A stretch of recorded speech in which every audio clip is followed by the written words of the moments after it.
Hello students.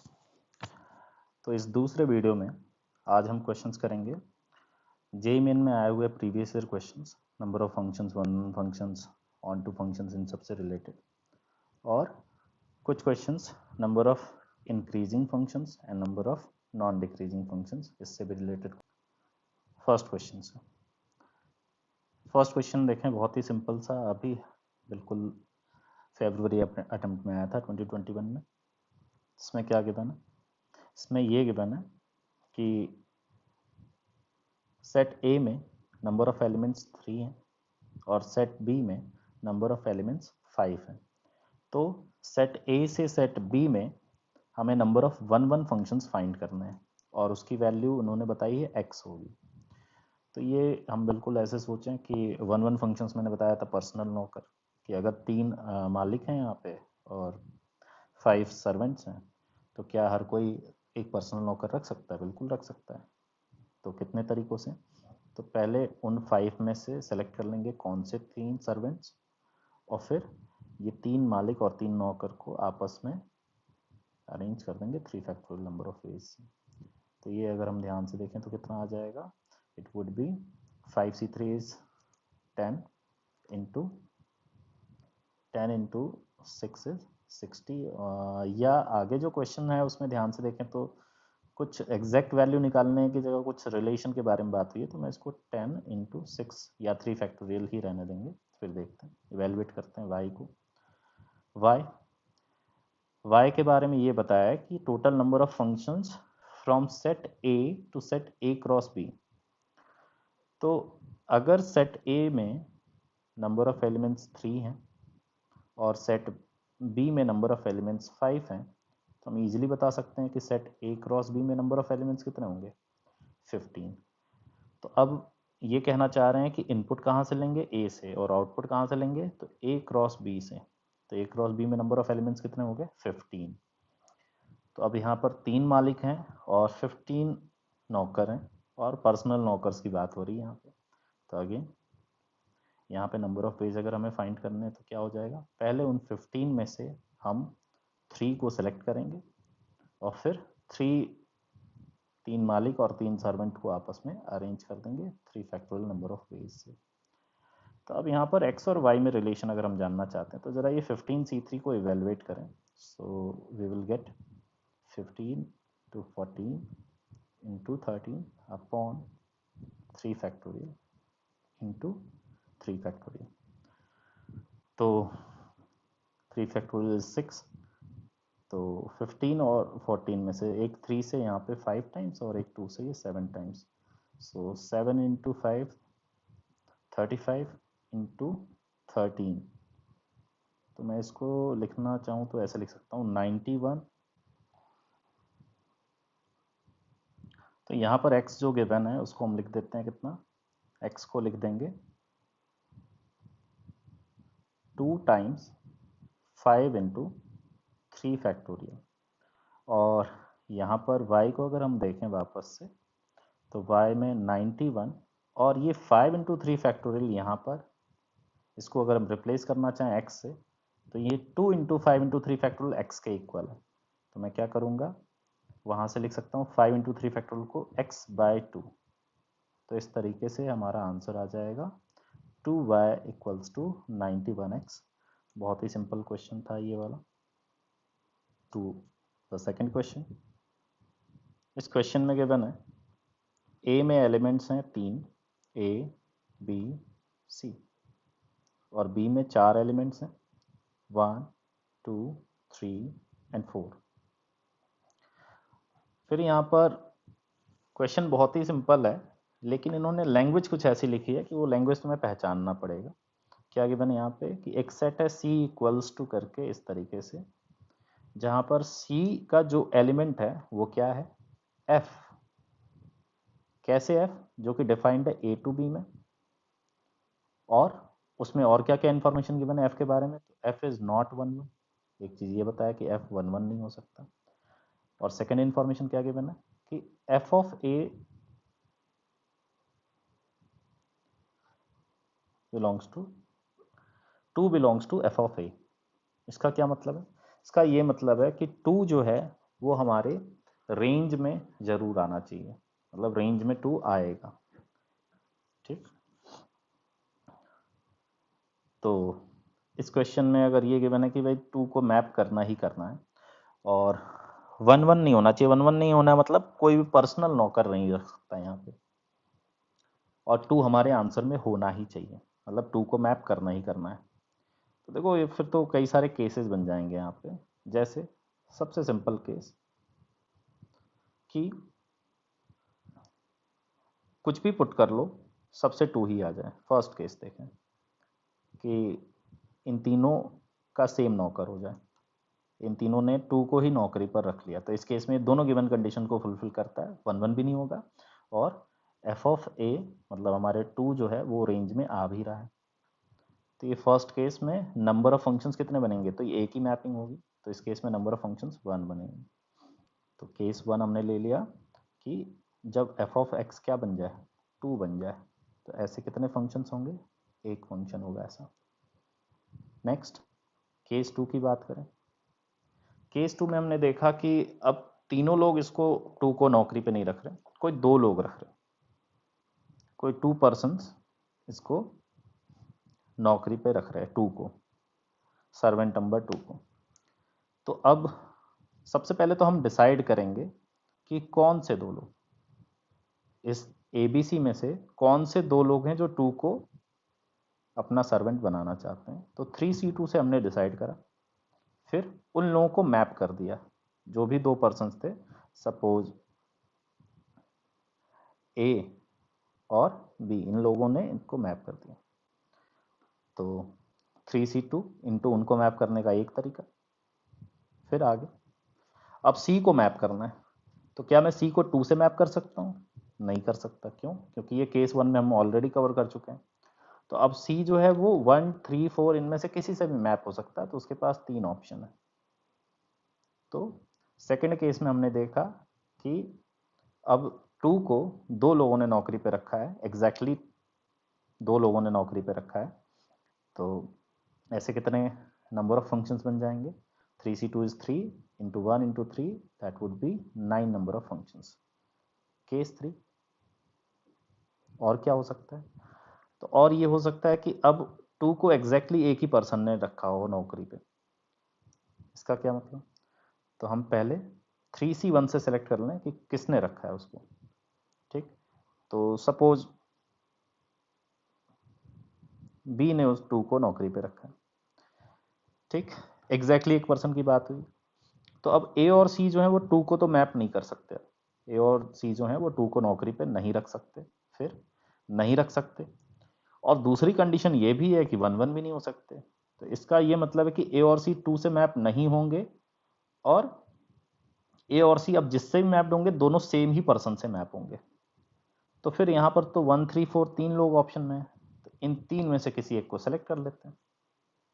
हम 3C1 से second वाले 3C1 से क्या लिख रहे हैं, 3C1 से सेकंड वाले 3C1 से ये लिख रहे हैं कि इस 1 3 4 में कौन सेलेक्ट हुआ, मतलब A और C ने किसको नौकरी पर रखने का डिसाइड किया। तो सपोज A और C दोनों ने डिसाइड कर लिया 4 को रखना है, तो ऐसा एक ही इस तरीके से। तो इस तरीके के कितने फंक्शंस बनेंगे, तो वो यहाँ हमने लिख दिया। तो फाइनल आंसर कितना आ रहा है यहाँ पे, 3 इंटू 3 9। तो केस 3 के बाद मैं सोचूं केस 4 कि क्या ऐसा हो सकता है कि 2 को कोई नौकरी पे ना रखे, तो ऐसा पॉसिबल नहीं है। क्यों, क्योंकि यहाँ पर साफ शब्दों में उन्होंने बोला है, यहाँ पे ध्यान से देखें, तो इन्होंने ये बोला हुआ है कि 2 जो होना चाहिए वो एफ ऑफ ए का एक एलिमेंट होना चाहिए। मतलब हम कुछ भी इनपुट करें सेट ए का, तो उसमें आउटपुट, एक आउटपुट तो आना ही चाहिए, मतलब 2 को नौकरी मिलनी ही चाहिए, सिंपल सी बात है। तो 2 बेरोजगार नहीं रह सकता, इस क्वेश्चन में ये था। तो इसलिए यहाँ पे टोटल आंसर कितना हो जाएगा, तो टोटल आंसर हो जाएगा case 1 plus case 2 plus case 3 मिला करके 19। क्वेश्चन नंबर थर्ड क्वेश्चन में क्या गिवन है, तो थर्ड क्वेश्चन में 2 सेट्स गिवन है, दोनों सेट्स में एलिमेंट्स एग्जैक्टली सेम है ए और बी में, जैसे 1 2 3 4 अप टू 20। इसमें भी 1 2 3 4। तो यहाँ एक क्वेश्चन जो है, इसका आंसर जो इन्होंने दिया है वो लैंग्वेज थोड़ी सी अलग तरीके से लिखी गई है। ऑन टू आगे लिखना चाहिए था इसको, ऑन टू मतलब यहाँ पे एग्जैक्टली क्लियर नहीं हो रहा, पर असली में ये कहना चाह रहा है कि फंक्शन जो होना चाहिए ऑन टू होना चाहिए। और हमें वो नंबर ऑफ फंक्शंस फाइंड करने हैं जिसमें एफ ऑफ के मल्टीपल ऑफ 3 हो, अगर के कैसा हो, मल्टीपल ऑफ 4। मतलब अगर इनपुट कैसा हो 4 का मल्टीपल, तो आउटपुट कैसा आना चाहिए 3 का मल्टीपल। और साथ ही साथ दूसरी कंडीशन क्या है, ऑन टू। ऑन टू मतलब सबको याद होगा बेरोजगारी नहीं चाहिए, कोई भी बेरोजगार ना रहे। कौन से, सेट बी में से। तो सबसे पहले देखते हैं कि ये के जो है इनपुट वाले सेट, उसमें से मल्टीपल ऑफ 4। तो इसमें मल्टीपल ऑफ 4 कौन कौन अवेलेबल है, तो देखेंगे तो 4 8 12 16 20, 5 ऑप्शन है। तो इधर आउटपुट के लिए क्या क्या ऑप्शन है मल्टीपल ऑफ 3 में, तो 3 6 9 12 15 18। तो हमारे पास इसके 6 ऑप्शंस हैं, और इधर कितने हैं 5 ऑप्शंस। मतलब ये पांचों लोग इन्हीं 6 में से किसी से मैप्ड होंगे, ये गारंटीड। और ये पूरा फंक्शन ऑन टू भी होना चाहिए, मतलब सेट बी का कोई एलिमेंट छूटना भी नहीं चाहिए। तो पहले इन लोगों की जो स्पेशल ख्वाहिश है वो हम पूरी करते हैं। वो कैसे करेंगे, तो इधर 4 पर्सन्स हैं, और फंक्शन अगर ऑन टू बनाना है तो ये 4 ही पर्सन से मैप, सॉरी इधर लेफ्ट में सेट ए में से ये जो 5 स्पेशल लोग हैं, इन 5 स्पेशल लोग के लिए राइट में 6 ऑप्शंस हैं, लेकिन हम सेलेक्ट कितने कर सकते हैं, 5 ही होने चाहिए, तभी जाकर के ऑन टू बन पाएगा, अदरवाइज कोई ना कोई बेरोजगार रह जाएगा, जो हम नहीं चाहते। तो सबसे पहला काम क्या करोगे, इन 6 एलिमेंट्स में से हम सेलेक्ट करेंगे कितने, 5। कौन से 5 इन 6 लोगों से सेलेक्ट होंगे, जैसे मान लो कि हमने 9 को मना कर दिया, हमने इनको इनको सेलेक्ट कर लिया। तो अब ये 5 लोगों को उन 5 लोगों से मैप करना है, और कितने लोगों से कितना, एक ही पर्सन एक को रखेगा यहाँ पे, क्योंकि 20 इनपुट 20 आउटपुट, मतलब 20 मालिक 20 नौकर हैं, और कोई नौकर बेरोजगार नहीं रहना चाहिए, मतलब गारंटीड है कि फंक्शन को 1 1 भी बनाना पड़ेगा अपने को। तो यहाँ पे इनको इन 5 को आपस में अरेंज कर दिया, तो 5 फैक्टोरियल। अब ये हो गया कि सेट ए के 5 लोगों को हमने मैप्ड कर दिया सेट बी के 5 लोगों से। तो अब सेट में ए में भी 15 एलिमेंट्स बचे, और सेट बी में भी 15, मतलब 15 मालिक बच गए, 15 नौकर। और अगेन इन 15 लोगों को उन 15 लोगों से ऐसे मैप करना है कि 1 1 भी रह जाए, ऑन टू भी रह जाए। तो फिर इंटू 15 फैक्टोरियल। तो अब ऑप्शंस मैच करने की कोशिश करें, तो यहाँ देखें हम, तो ये 65 मतलब 6 इंटू 5 फैक्टोरियल और इंटू 15 फैक्टोरियल। तो मैं इस 6 इंटू 5 फैक्टोरियल को लिख सकता हूँ 6 फैक्टोरियल इंटू 15 फैक्टोरियल। तो यहाँ से हम ऑप्शन चेक करें तो कौन सा ऑप्शन आ जा रहा है, सी ऑप्शन आ जा रहा है। नेक्स्ट फोर्थ क्वेश्चन में देखें अगर हम, तो फोर्थ क्वेश्चन में सेट ए में 7 एलिमेंट्स हैं, कौन कौन है, तो सेट ए में x1 x2 x3 x4 x5 x6 x7। और सेट बी में कौन है, 3 एलिमेंट्स हैं y1 y2 y3। यहाँ क्या गिवन है अपने को, इस क्वेश्चन में ये गिवन है कि एक बार वर्ड्स अगर हम पहचाने फिर से क्या क्या लिखा हुआ है, तो सेट ए में 7, सेट बी में 3, उसके बाद फिर there exist exactly 3 elements X in A, मतलब इनपुट वाले सेट में एग्जैक्टली 3 ऐसे एलिमेंट्स हैं जिनको इनपुट करो तो y2 आना चाहिए। मतलब 3 स्पेशल कोई मालिक हैं जो कि y2 को नौकरी पे रखना चाहते हैं, ठीक है। एग्जैक्टली मतलब वही 3 लोग रखेंगे। तो हमने क्या किया कि चलो पहले डिसाइड कर लेते हैं कि कौन से 3 हैं वो मालिक। तो सपोज x1 हुए, मान लो जैसे x1, तो वैसे ही मान लो x4 और x5, वैसे ये 3 पर्सन्स थे, मान लो इन्होंने y2 को नौकरी पे रख लिया। अब y2 को तो कोई और रख नहीं सकता।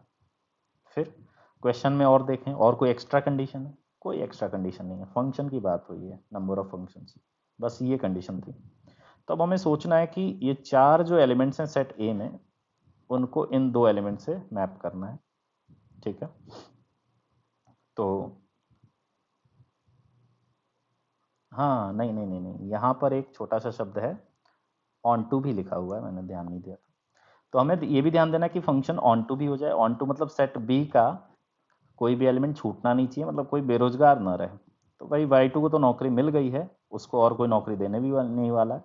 तो अब ये चार लोगों के ऊपर जिम्मेदारी है कि वो वाई वन और वाई थ्री को नौकरी पे दें। अब कैसे दें तो वो देखते हैं। तो अब ऐसे कर सकते हैं हम कि x2 x3 x6 x7 में ऐसा सोच लें कि सबके पास कितने ऑप्शन है। तो x2 चाहे तो y1 को रख सकता है, y3 को भी। ऐसे देखें तो हर एक पर्सन के पास दो दो ऑप्शन हैं। तो मैं लिख सकता हूँ 2 × 2 × 2 × 2 ऐसे करके 2⁴। इसमें एक छोटा सा इशू है। क्या इशू है भाई, हो सकता है अगर चारों लोगों को इंडिविजुअल जिम्मेदारियां दी हमने, तो हो सकता है कि चारों का मन हो गया y1 को ही रखना है, उन चारों ने y1 को रख लिया, तब तो y3 बेरोजगार रह जाएगा। या दूसरा केस हो सकता है कि वो चारों ने y3 को रख लिया, तो फिर y1 बेरोजगार हो जाएगा। हम वो नहीं चाहते। तो इन टोटल इन केसेस में से जो अनफेवरेबल केसेस हैं, कौन से दो केसेस, उनको हमें सब्ट्रैक्ट करना पड़ेगा आउट ऑफ 16 केसेस। ये जो 16 केसेस थे, तो ये हमारा फाइनल आंसर आ जाएगा। तो बहुत ही इजी क्वेश्चन था, एक छोटा सा ट्रिकी पार्ट है इसमें बस। तो वैसे 7c3 into 2⁴ 16 minus 2 it would be 14। So 14 into 7c3, that is option number 1 A option. अब ये लास्ट क्वेश्चन देखें जो जेईई मेन में आ चुका है इस सिमिलर कॉन्सेप्ट पे बेस्ड। इसमें क्या गिवन है कि अगर कोई सेट एस है जिसमें नंबर ऑफ एलिमेंट्स कितने हैं, 1 2 3, 3 एलिमेंट्स हैं। सेट एस में 3 एलिमेंट्स। फिर बोला गया कि P of S which is set of all subset, जो कि हमें पहले से पता है, उसको तो पावर सेट बोलते हैं। तो एक फंक्शन डिफाइन करना है जो कि सेट एस से किसमें, पावर सेट ऑफ एस में डिफाइंड हो, मतलब इनपुट इन सेट से और आउटपुट इन सेट से। और दूसरी कंडीशन ये भी है कि कैसा होना चाहिए, 1 1 होना चाहिए। वो फंक्शन 1 1 भी होने चाहिए। ऐसे नंबर ऑफ फंक्शन हमें जानने हैं। 1 1 मतलब पर्सनल नौकर, सबका पर्सनल नौकर होना चाहिए। तो हम चाहते हैं 1 2 3 के पर्सनल नौकर हो। तो पी ऑफ एस, सबसे मेन चीज तो है कि पी ऑफ एस जो सेट होगा, पावर सेट ऑफ एस, उसमें नंबर ऑफ एलिमेंट्स कितने होंगे। तो सेट ऑफ ऑल सबसेट, तो ये किसी भी सेट के नंबर ऑफ सबसेट्स कितने होते हैं, 2⁴n, अगर उसमें n नंबर ऑफ एलिमेंट्स हैं। तो इस सेट एस के अगर नंबर ऑफ एलिमेंट्स में बोलूं, सेट एस के नंबर ऑफ एलिमेंट्स 3 हैं, तो पावर सेट ऑफ एस के नंबर ऑफ एलिमेंट्स कितने हो जाएंगे, 2⁵ which would be 8। So I can say that power set of S में नंबर ऑफ एलिमेंट्स 8 है, इसमें 3। अब उसमें एलिमेंट्स कौन से होंगे मुझे उसकी जानने की कोई ज़रूरत नहीं है एग्जैक्टली क्योंकि इस क्वेश्चन में बस सीधे नंबर ऑफ फंक्शंस की बात हुई है। तो कौन किससे मैप होगा ऐसी कोई स्पेशल कंडीशन नहीं गिवन है, तो बस हमें नंबर ऑफ एलिमेंट से मतलब था। तो ये 3 लोगों को, उन 8 में से किसी 3 लोगों को ही नौकरी देंगे, क्योंकि पर्सनल नौकर भी रखेंगे तब भी 3 लोग मैक्सिमम 3 को ही नौकरी दे सकते हैं। तो अगेन क्या करना पड़ेगा अपने को, इन 8 नौकरों में से सेलेक्ट करेंगे 8c3 कि कौन से 3 लोगों को नौकरी मिलेगी। उसके बाद उन 3 लोगों को ये 3 लोग नौकरी देंगे। तो कितने तरीकों से, 3 नंबर ऑफ वेज से। तो ये आएगा कितना, तो ये चेक कर सकते हैं। 8c3 is 8 7 6 divided by 3 and into 3। तो ये कैंसिल आउट। ये कितना आ रहा है, 88 into 7 56 times 6 it would be 336। So option. तो तुमने ये देखा कि अभी तक जो जेईई मेन में क्वेश्चंस हैं वो काफ़ी सिंपल हैं, एक दो को छोड़ करके जो थोड़े से जहाँ पर एक्स्ट्रा कॉशियस होना पड़ेगा। और इन क्वेश्चंस में डायरेक्ट फॉर्मूला नहीं लग रहा है, तो कहीं ना कहीं समझदारी हमें होनी चाहिए कि नंबर ऑफ फंक्शंस को कैसे हैंडल करना है। नेक्स्ट जो कॉन्सेप्ट है जिसपे वैरायटी ऑफ क्वेश्चंस बनते हैं, वो है number of increasing, decreasing, non decreasing या नॉन इंक्रीजिंग फंक्शंस। तो एक बार हम क्विकली रिवाइज कर लें कि इंक्रीजिंग फंक्शन क्या होता है।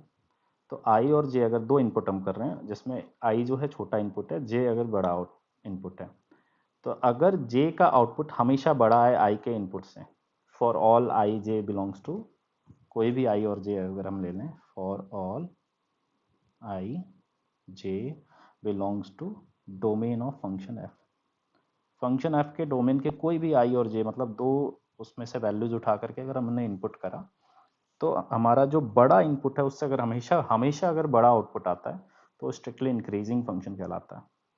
और अगर बड़े इनपुट से हमेशा छोटा आउटपुट है तो स्ट्रिक्टली डिक्रीजिंग। और नॉन डिक्रीजिंग फंक्शन में क्या होता है? नॉन डिक्रीजिंग फंक्शन में ये कहता है कि अगर आप छोटा इनपुट करेंगे तो बड़ा आउटपुट नहीं आ सकता। तो क्या आ सकता है? तो छोटे इनपुट से या तो बराबर आउटपुट आएगा, छोटे और बड़े दोनों का इनपुट बराबर आ जाए, या फिर बड़े वाले का बड़ा आउटपुट आ जाए। ऐसा फंक्शन जो होता है वो नॉन डिक्रीजिंग होता है। और नॉन इंक्रीजिंग सिमिलरली, इस केस में अगर हमने कोई छोटा इनपुट करा तो उससे छोटा आउटपुट नहीं आएगा। मतलब आई और जे में से अगर आई छोटा है तो उसका आउटपुट छोटा नहीं हो सकता। क्या हो सकता है? या तो उसका आउटपुट जे के आउटपुट से बड़ा होगा या दोनों इक्वल होंगे। तो ये नॉन इंक्रीजिंग फंक्शन होता है। तो क्वेश्चन हमें जो जनरली आते हैं या तो शब्दों में पूछा जा सकता है कि फाइंड नंबर ऑफ इंक्रीजिंग या नॉन डिक्रीजिंग, इस तरीके से। अदरवाइज ज़्यादातर जो क्वेश्चंस होते हैं उनमें एक्सप्रेशन ऐसा ही होता है कि F of a1 is less than equal to F of a2 is less than equal to F of a3, इस तरीके से गिवन होता है। तो हम डिस्कस कर लेते हैं। तो मैं तुम्हें सबसे पहले एक छोटी सी चीज़ पूछूं, एक बार तुम क्विकली अगर दिमाग में सोचो, तो स्ट्रिक्टली इंक्रीजिंग और स्ट्रिक्टली डिक्रीजिंग फंक्शंस क्या वन वन होते हैं? तो आंसर है यस। कोई भी स्ट्रिक्टली इंक्रीजिंग या कोई भी स्ट्रिक्टली डिक्रीजिंग फंक्शन अगर उठाओगे तो वो वन वन जरूर होगा। पर मैं अगर इसका कन्वर्स पूछूं कि क्या कोई भी one one function strictly increasing या स्ट्रिक्टली डिक्रीजिंग होगा, तो आंसर है नो, ऐसा नहीं होगा। तो ये अगर तुम्हें समझ में आ गया तो काफ़ी हद तक तुम्हारा काम आसान हो जाएगा कि स्ट्रिक्टली इंक्रीजिंग या स्ट्रिक्टली डिक्रीजिंग दोनों के दोनों कैसे होंगे, वन वन तो जरूर होंगे, वन वन फंक्शंस जरूर होंगे। ठीक। तो इनका मैं फिर इनके बारे में अगर मुझे नंबर ऑफ फंक्शंस जानना है तो मैं वन वन के एंगल से सोचूं तो भी काम हो सकता है। पर मैंने अभी बताया कि हर one one function strictly increasing या स्ट्रिक्टली डिक्रीजिंग नहीं होता। ठीक है। तो एक एग्जांपल देखते हैं जहाँ से कुछ आइडिया लें। जैसे मान लो हमने 1 इनपुट करा, 2, 3, 4 इधर, और आउटपुट के ऑप्शन है हमारे पास 10, 20, 30, 40, 50। तो सपोज मैं एक वन वन मैपिंग बना दूं।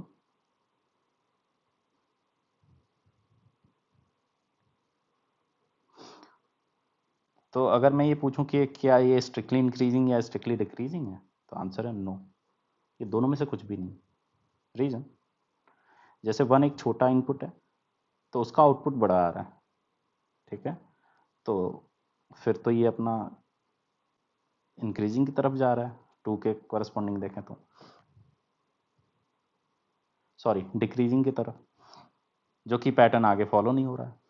और वैसे ही तुम उल्टा सोचोगे तो वो भी नहीं ट्रू है। तो ये एक मैपिंग है जो कि वन वन है, लेकिन ना तो स्ट्रिक्टली इंक्रीजिंग है ना तो स्ट्रिक्टली डिक्रीजिंग है। अब मैं एक मैपिंग बनाता हूं जो कि स्ट्रिक्टली इंक्रीजिंग हो। जैसे तो अगर 1 को 20 से मैप कर दिया तो अब 2 जो है वो ना तो 20 से मैप हो सकता ना उससे छोटे आउटपुट से, तो इसका आउटपुट उससे बड़ा ही होना चाहिए। तो ये 30 से छोटा नहीं मैप हो सकता। फिर 3 जो होगा वो 30 से छोटा नहीं होगा इसका आउटपुट, तो ये 40 या उससे बड़ा। फिर ये ऐसा। तो ये हमने देखा कि ये स्ट्रिक्टली इंक्रीजिंग भी है और वन वन भी है। तो सोचेंगे कैसे? तो सोचने का तरीका आपका बहुत सिंपल है। तो लेकिन पहले अपने को केस बनाने पड़ेंगे। क्यों? वन वन में तुम्हें याद होगा कि हमेशा थोड़ा ना वन वन फंक्शन बन पाते हैं। तो इसमें दो केसेस बनेंगे, चाहे हम ये फर्स्ट ले लो चाहे सेकंड ले लो। केस 1, अगर 1 1 मतलब पर्सनल नौकर, तो अगर मार्केट में नौकरों की संख्या जो है वो कैसी है? कम है। किससे? नंबर ऑफ मालिक से। तो उस केस में क्या हो जाएगा? एक भी वन वन फंक्शन बनेगा? तो आंसर है नो। अगर वन वन नहीं होगा तो फिर उनमें से कोई भी स्ट्रिक्टली इंक्रीजिंग या स्ट्रिक्टली डिक्रीजिंग फंक्शन नहीं होगा। और सेकंड केस मैंने ले लिया, सेकंड केस ले लेते हैं कि नंबर ऑफ जो सर्वेंट्स हैं वो नंबर ऑफ जो मालिक जिनको मैंने बताया था उनसे मोर देन है या इक्वल है। इक्वल भी हो सकते हैं, मोर देन भी हो सकते हैं। तो उन दोनों केस में वन वन फंक्शंस डिफाइन होते थे। ठीक, तो फर्स्ट केस में अगर m ग्रेटर देन n है तो इस केस में तो एक भी वन वन फंक्शन बन ही नहीं पाएगा। अगर 10 लोग हैं कहीं पर, सबको पर्सनल नौकर चाहिए और मार्केट में नंबर ऑफ जो सर्वेंट्स हैं वो 4 ही हैं, तो पॉसिबल है क्या कि 10 लोगों को पर्सनल नौकर मिल पाएगा? तो आंसर है नो। तो इसका आंसर हो जाएगा 0। सेकंड केस अगर देख लें कि अगर नौकरों की अवेलेबिलिटी नंबर ऑफ मालिक से या तो इक्वल है या अगर ज़्यादा है, तो उस केस में बन सकता है, वन वन भी हो सकता है। और अगर हम सोचेंगे स्ट्रिक्टली इंक्रीजिंग या डिक्रीजिंग, तो सबसे पहले सोचते हैं वन वन के हिसाब से। तो अगर लेट से n जैसे मान लो कि 20 नंबर ऑफ अपने पास सर्वेंट्स हैं और 10 नंबर ऑफ क्या है हमारे पास मालिक, ओनर्स, तो ये 10 लोगों को एक पर्सनल नौकर अपने को प्रोवाइड करना है। तो सबसे पहला काम क्या करोगे, इन 20 में से 10 को सेलेक्ट करेंगे ना। तो सिमिलरली यहाँ पर मैं क्या करूँगा, n नंबर ऑफ एलिमेंट्स में से कितनों को, m नंबर ऑफ सर्वेंट्स को सेलेक्ट करूँगा। फिर उनको सेलेक्ट करने के बाद फिर क्या होता था कि m नौकर हैं और m मालिक हैं, उनको m फैक्टोरियल से हम पहले अरेंज कर देते थे। यहाँ ये नहीं चलने वाला, बिल्कुल नहीं चलेगा। रीज़न, अगर तुमने डिसाइड कर लिया कि इन पांचों में से, जैसे यहाँ पर 10, 20, 30, 40, 50 में जैसे 10, 20, 40 और 50, अगर तुमने ऐसे डिसाइड कर लिया कि ये लोगों को नौकरी देनी है, इनको नौकरी देनी है, वो लोग नौकरी देंगे, तो अब वो कितने तरीके से हम दे सकते हैं। तो अगर हमसे क्वेश्चन पूछा कि स्ट्रिक्टली इंक्रीजिंग, तो फिर उसमें कुछ और कोई ऑप्शन ही नहीं बचा। मैं 1 को किसी और से मैप ही नहीं कर सकता, केवल और केवल 10 से मैप कर सकता हूँ। सोचो क्यों? क्योंकि गलती से मैंने 1 को 20 से मैप कर दिया, तो अब 2 जो होगा वो 20 से बड़े वाले को ही लेगा। तो 40, 50 में से 2 में से कोई एक, तो फिर आगे वाले के पास ऑप्शन ही, मतलब लास्ट वाले के पास ऑप्शन ही नहीं बचेगा। तो अब इसमें कोई, अगर हम ध्यान से देखें तो जैसे स्ट्रिक्टली इंक्रीजिंग अगर चाहिए तो मैपिंग एक ही तरीका है, इस तरीके से ही मैपिंग हो पाएगी। ठीक है। और अगर मैं तुमसे बोलूं कि नहीं स्ट्रिक्टली डिक्रीजिंग चाहिए, अगर स्ट्रिक्टली डिक्रीजिंग चाहिए तो 1 का आउटपुट सबसे बड़ा होना चाहिए। तो 1 का 50, 2 का 40, 3 का 20 और 4 का 10, इसमें भी एक ही तरीका होगा। तो तुम्हें ये समझ में आया कि 1-1 तो है, लेकिन जब अरेंजमेंट की बारी आ रही है तो वहां ऑप्शन नहीं है अपने पास, हम अरेंज करने में हमारे पास कोई ऑप्शन नहीं है। तो उसका एक ही तरीका होगा, एनसीएम के बाद इंटू 1, दैट मीन्स केवल एनसीएम होगा। अब चाहे m इक्वल्स टू एन हो, चाहे m less than equal to N हो, दोनों केस में ये होल्ड करेगा। अब डिस्कस करते हैं नंबर ऑफ नॉन इंक्रीजिंग या नॉन डिक्रीजिंग फंक्शंस, इन दोनों के बारे में। तो इनको सोचने के लिए हमारा एंगल थोड़ा सा डिफरेंट होगा। कैसे सोचेंगे? तो सपोज इस सेट में जो एलिमेंट्स हैं अपने पास वो कौन है, b1, b2, b3 up to b, और इधर a1, a2, a3 से am तक। तो अगर मैं कहूं कि नॉन डिक्रीजिंग या नॉन इंक्रीजिंग फंक्शन में से कुछ हमसे एक पूछा गया, सबसे पहले मैपिंग समझ लें। कोई एक मैपिंग देख लेते हैं किसी चीज की। फॉर एग्जांपल हमें बोला गया है कि नॉन डिक्रीजिंग फंक्शन, मतलब डिक्रीज नहीं कर सकता है। तो एक मैपिंग देख लो, यहाँ पर ये मान के हम चल रहे हैं कि a1, a2, a3 से लेके am ये भी इंक्रीजिंग ऑर्डर में, b1 से लेके bn तक भी इंक्रीजिंग ऑर्डर में। तो सपोज अगर a1 से b1 को मैप कर दिया तो ठीक है। अब a2 जो है मैं पूछूं b1 से मैप हो सकता है क्या? तो बिल्कुल हो सकता है। यहाँ पे इक्वालिटी तुम्हें दिख रही होगी, यहाँ इक्वालिटी का ऑप्शन है हमारे पास। तो a2 जो है वो b1 के इक्वल भी हो सकता है, और चाहे तो b2 से मैप कर लो, b3 से मैप कर लो, bn से, किसी से भी मैप कर सकते हो। ठीक है। लेकिन अगर मान लो मैंने गलती से इसको bn से मैप कर दिया तो फिर क्या होगा, देखें जरा। अब A3 जो है वो अब इसके ऊपर नहीं हो सकता मैप्ड। क्यों? क्योंकि उसके ऊपर वाले जो आउटपुट है वो तो छोटे हैं। तो नॉन डिक्रीजिंग का ये मतलब हुआ डिक्रीज थोड़े ना कर जाएगा। हमारा इनपुट अगर हम बढ़ाते जा रहे हैं तो आउटपुट छोटा नहीं हो सकता, या तो आउटपुट सेम रहेगा या बढ़ेगा। तो अब A3 के पास ऑप्शन नहीं बचेगा, A3 फिर इसको इससे ही मैप होगा। फिर A4 सबको अब इससे मैप होना पड़ेगा, अगर मैंने गलती से सेकंड वाले को इससे ऐसे मैप कर दिया। तो ये जो मैपिंग एक हमारे सामने दिख रही है, ये एक एग्जांपल हो गया किसका? नॉन डिक्रीजिंग फंक्शन का। ठीक है, तो अब इसको सोचें अगर, तो डायरेक्टली सोचने का कुछ तरीका ऐसा दिख नहीं रहा। एक डिफरेंट टेक्निक हम यूज करेंगे यहाँ पे। तो इसमें जस्ट उल्टा सोचेंगे हम। क्या? हम ये मान के चलेंगे कि अब ये जो B1 है, B2 है, B3 है, इन लोगों को कितनी नौकरियां मिल रही हैं, हम वो देखते हैं। ठीक है, तो एक काम कर लेते हैं, मान लेते हैं कि B1 को कितनी नौकरी मिली?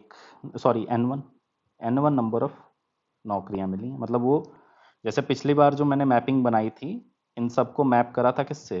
A2 से लेकर के AM को BN से। मतलब इन M-1 पर्सन्स ने BN को नौकरी पर रखा है। तो यहाँ पर ऐसा हमने देखा कि कोई कितने भी पर्सन्स को नौकरी पे रख सकता है। मतलब कितने भी पर्सन्स मिलके एक पर्सन को नौकरी पे रख सकते हैं। तो मैं उल्टे एंगल से सोच रहा, नौकरों की एंड से। सर्वेंट 1 के हिसाब से अगर लेट से उसके पास N1 नंबर ऑफ जॉब्स हैं, दूसरे के पास N2, मतलब इसके पास N1 है, इसके पास N2, इसके पास N3 और इसके पास NN।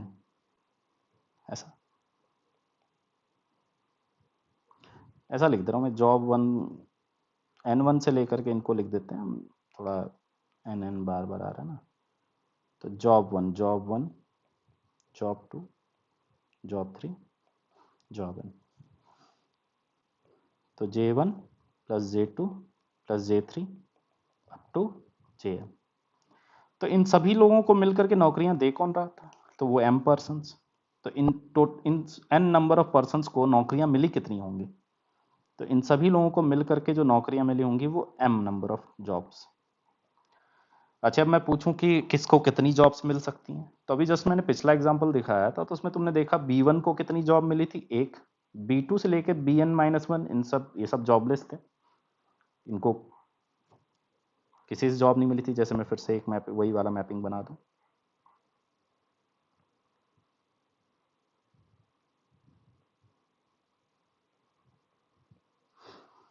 ठीक। तो यहां हमने देखा कि सबको अगर डिस्कस करें किसको कितनी जॉब्स मिलनी है, तो वो तो किसी को मिनिमम कितनी मिल सकती है? 0। और मैक्सिमम कितनी? M। हो सकता है हर एक पर्सन को 0 मिली हो, एक्सेप्ट किसी एक पर्सन को सारी जॉब्स उसी को मिल गई हो, सभी ने उसी को नौकरी पर रख लिया हो। ये भी पॉसिबिलिटी है इस सिनेरियो में। तो फिर यहाँ पे हमें पता है कि ये जे आई कोई भी होगा, it must be greater than equal to 0। और 0 से बड़ा या इक्वल मतलब ऐसा क्या 0.5 हो सकता है? बिल्कुल नहीं हो सकता। जॉब नंबर ऑफ जॉब जो होंगी वो इंटीग्रल वैल्यूज ही होंगी। तो मैं इसमें क्या लगा दूंगा? ये अब इसमें क्या लग जाएगा अपना? तो नॉन नेगेटिव इंटीग्रल सॉल्यूशंस।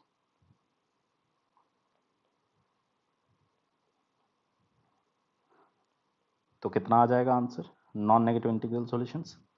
तो वो हो जाएगा M plus N-1 C N-1, M plus N-1 C N-1, ये हो जाएगा इस केस में आंसर। जब कोई सोचेगा नहीं ये कैसे आंसर हो गया,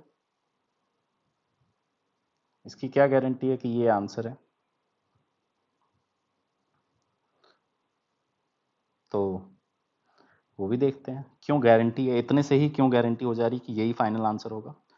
तो जैसे अगर हमने ये डिसाइड कर लिया कि किसको कितनी जॉब्स मिलेंगी, तो उसके बाद मैपिंग का कोई ऑप्शन नहीं है हमारे पास। रीजन, जैसे इस पर्सन मान लो B2 को 2 जॉब्स मिलेंगी, जैसे B1 को 1 जॉब मिली, B2 को 2 जॉब मिली, तो मैं ये डिसाइड नहीं कर सकता कि अब B1 को कौन जॉब देगा, B2 को कौन जॉब देगा। वो प्री डिसाइडेड है। क्यों? अब B1 जो है उसको सबसे जो छोटा पर्सन है वही जॉब दे सकता है। अगर हम नॉन डिक्रीजिंग फंक्शंस की बात कर रहे हैं तो उसको कौन जॉब पे रखेगा? B1 को A1 रखेगा। B2 को कौन रखेगा? तो A2 और A3 को रखना पड़ेगा। अगर B3 के पास 0 जॉब्स हैं और B4 के पास मान लो कि एक जॉब है तो B4 को कौन रखेगा? A4 को रखना पड़ेगा। यहाँ पे अब ऑप्शन नहीं है हमारे पास, यहाँ पे अब ऑप्शन नहीं है। तो बस ये जो नंबर ऑफ वेज यहाँ पे जो डायरेक्ट हमने फॉर्मूले से लाए, यही हमारा रिप्रेजेंट करेगा नंबर ऑफ नॉन डिक्रीजिंग या नॉन इंक्रीजिंग। यहाँ जैसे मैंने नॉन डिक्रीजिंग तुम्हें बताया, तुम नॉन इंक्रीजिंग भी ऐसे सोच सकते हो।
तो फिर हमारा फॉर्मूला हो गया नंबर ऑफ नॉन इंक्रीजिंग या फिर नॉन डिक्रीजिंग फंक्शंस के लिए कितना?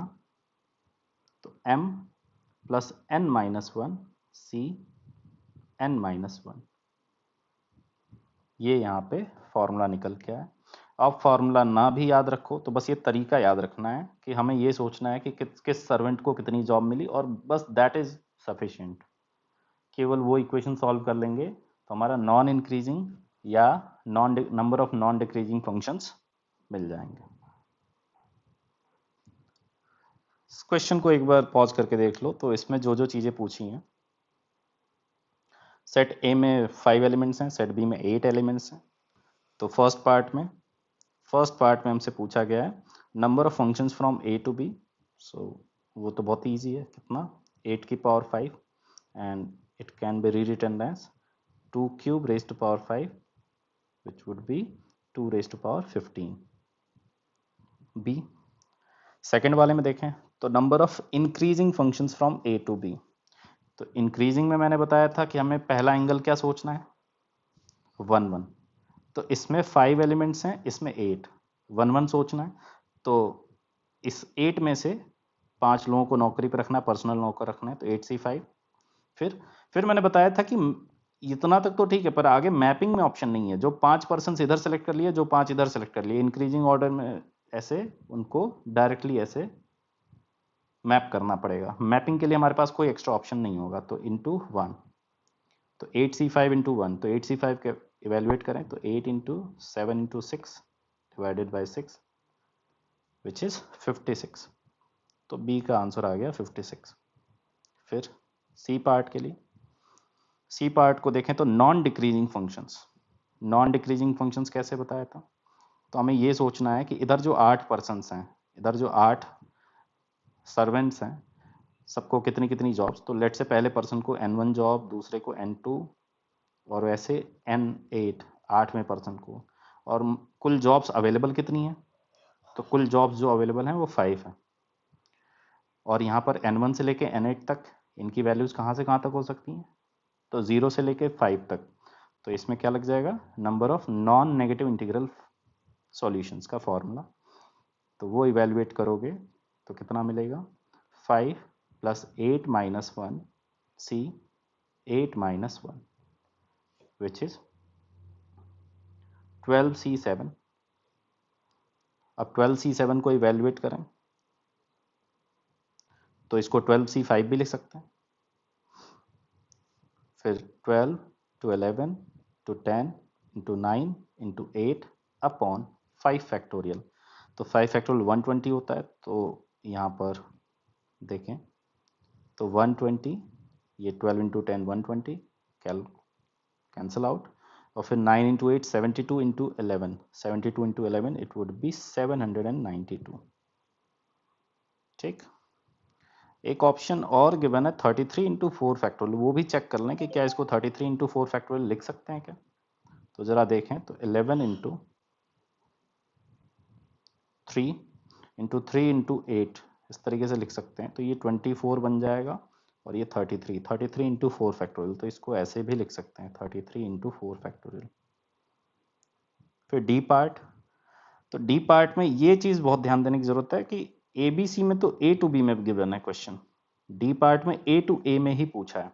मतलब सेट ए में 5 एलिमेंट्स हैं, तो इनपुट आउटपुट दोनों सेट्स में 5 ही एलिमेंट्स हैं। और दूसरी चीज, दूसरी कंडीशन क्या गिवन है कि F of K should not be equals to K, मतलब जो इनपुट करें वो आउटपुट ना आ जाए। तो ये क्वेश्चन तो अब तुम्हारे लिए बहुत सिंपल है। कैसे?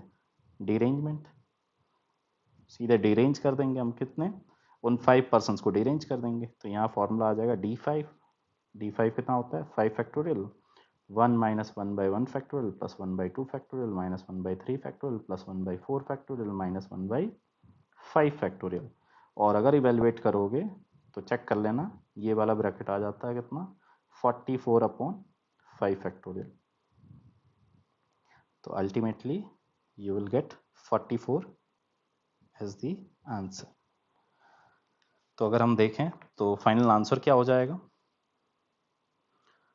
तो फाइनल आंसर हो जाएगा ए पार्ट के लिए P, B के लिए Q, C के लिए R और T, और इसके लिए S। तो ये जो 6th क्वेश्चन है, 6th एग्जाम्पल है, इसमें सेट A में 100 एलिमेंट्स हैं, सेट B में 50 एलिमेंट्स हैं, और हमसे दो इंफॉर्मेशन यहाँ पे गिवन है। पहला तो ये कि f of a1 is less than equal to f of a2 is less than equal to f of a3। तो ये अगर तुम थोड़ा भी ध्यान से देखोगे तो बेसिकली ये लिखा हुआ है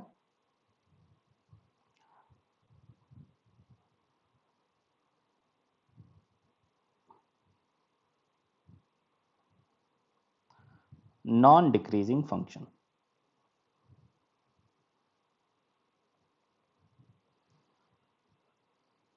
तो हाँ, यहाँ पे इसने बोला नहीं है, पर हम ऐसा अज्यूम करके चल रहे कि a1 a2 से लेकर के a100 तक में a1 सबसे छोटा है, फिर a2, ऐसा उसी ऑर्डर में ऐसा मान के चलते हैं, ये कहना चाह रहा है।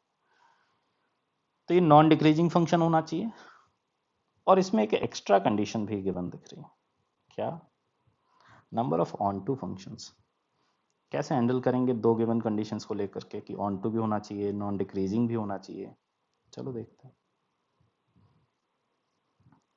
तो ये बताओ नॉन डिक्रीजिंग में क्या हम सोच रहे थे कि इसमें जो 50 सर्वेंट्स हैं B1 B2 से लेकर के B50, इन सबको नौकरियां दे रहे थे हम, वही अप्रोच थी हमारी। लेकिन उस टाइम पे हमने ये डिसाइड करा था ऐसा कि B1 B2 इनमें से किसी को भी जीरो भी मतलब B1 को हम चाहें तो 0 नंबर ऑफ जॉब्स दे सकते हैं। पर अगर जरा सोचो B1 को हमने 0 जॉब्स दे दी, तब तो ये ऑन टू नहीं बचेगा। क्यों? क्योंकि ऑन टू मैंने क्या बताया था, ऑन टू का मतलब बेरोजगारी नहीं होनी चाहिए सेट बी में, तो फिर तो ये बेरोजगार हो जाएंगे। तो यहां पर क्या करना पड़ेगा, तो बस एक एक्स्ट्रा कंडीशन यहाँ जैसे देखें तो इन सब की जॉब्स जैसे B1 को मान लो कि N1 number of jobs milli, B2 को N2 और B50 को N50। तो हम यहाँ पे क्या लिखेंगे, हम लिख सकते हैं, ऐसे लिख रहा हूं मैं, N1 plus N2 plus N3 up to कहाँ तक N50। तो ये सब मिल करके इनको कितनी जॉब्स मिलनी है, तो अब जॉब्स अवेलेबल कितनी है, तो 100 जॉब्स अवेलेबल है। तो इन सबको 100 जॉब्स मिलनी है मिला करके। लेकिन अब यहाँ पर जो N1 N2 N3 ये सब जो हैं, या Ni की बात करूं मैं, तो किसी को भी नंबर ऑफ जॉब्स जो है वो 0 नहीं मिल सकता, तो it must be greater than equal to 1। तो अगर ये ग्रेटर देन इक्वल टू 1 है तो फिर इसमें नॉन नेगेटिव इंटीग्रल सॉल्यूशन नहीं लगेगा। फिर क्या लगेगा, तो बस एक छोटा सा चेंज, अब इसमें हमें क्या लगाना पड़ेगा, number of positive integral solutions, number of positive integral solutions. तो वो कितना हो जाएगा? तो वो हो जाएगा 100 minus 1 C 50 minus 1 which would be 99 C 49। पर हमने देखा तो 99 C 49 तो ऑप्शन में है नहीं कहीं पे। तो तुम्हें ये भी पता है कि NCR को क्या लिख सकते हैं, NC N माइनस R, तो मैं इसी को 99 C 50 भी लिख सकता हूँ, 99 C 50। तो ये हमारा ऑप्शन बी हो जाएगा। तो आई होप ये लेक्चर में चीज़ें समझ में आई होंगी। अगर कोई डाउट होगा तो कमेंट में डाल देना। मिलते हैं फिर नेक्स्ट वीडियो में।